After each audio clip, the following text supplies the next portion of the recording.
níṣe ni àwọn fúlàní darandaran lórílẹ̀‐èdè yìí ìní ó máa dáná àríyá ńlá láti kí ààrẹ ẹgbẹ́ fúlàní darandaran Miyetti Allah Kautal Alhaji Abdullahi Bello Bádéjọ tí ó láti kí káàbọ̀ nípa bí ìjọba Nàìjíríà bá ṣe tú sílẹ̀ lórí ẹ̀sùn ọ̀daràn àti ìdàlúrú tí wọ́n fi kàn án. Bí ẹ kò bá gbàgbé, ní ìbẹ̀rẹ̀ ọdún yìí nínú oṣù kìíní ọdún yìí ní àwọn ọ̀tẹlẹ̀múyẹ́ àwọn ológun ni wọ́n lọ gbé Abdullahi Bello Bádéjọ ní ìlú Láfíà ní ìpínlẹ̀ Nasarawa lásìkò tó ń ṣe ìdásílẹ̀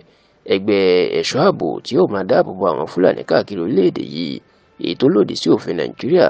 tó sì jẹ́ pé níṣe ni wọ́n lọ ju ọkùnrin náà sí àtìmọ́lé kó tó di wípé àwọn alágbára Fúlàní wọ́n bá Tinubu sọ̀rọ̀ wípé kó tú sílẹ̀ bí ó bá fẹ́ ṣe sáà kejì, tó sì jẹ́ pé ìjọba Tinubu padà gba ilé ẹjọ́ lọ fáwọn òṣèjọ́ mọ̀ àti gbogbo ẹ̀sùn táwọn fi kan Abdullahi Bello Bádéjọ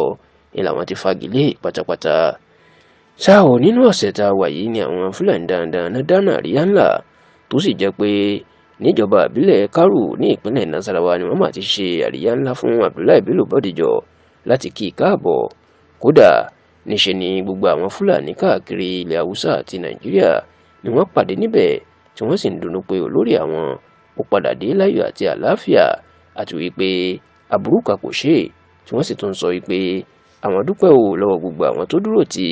bẹ́ẹ̀ ni àwọn dúpẹ́ lọ́wọ́ gbogbo àwọn tí ò padà lẹ́yìn ẹ̀, ṣùgbọ́n wọn kò dúpẹ́ lọ́wọ́ ìjọba Nàìjíríà tí wọ́n àwọn kan sì ń sọ pé èyí fi hàn pé inú wọn kò dùn sí ìjọba Tinubu àti tó ṣe fún olórí wọn, tó sì jẹ́ pé títí tí wọ́n fi ṣàjọyọ̀ náà tán Abdullahi Bello Bádéjọ kò tí ì sọ̀rọ̀ kankan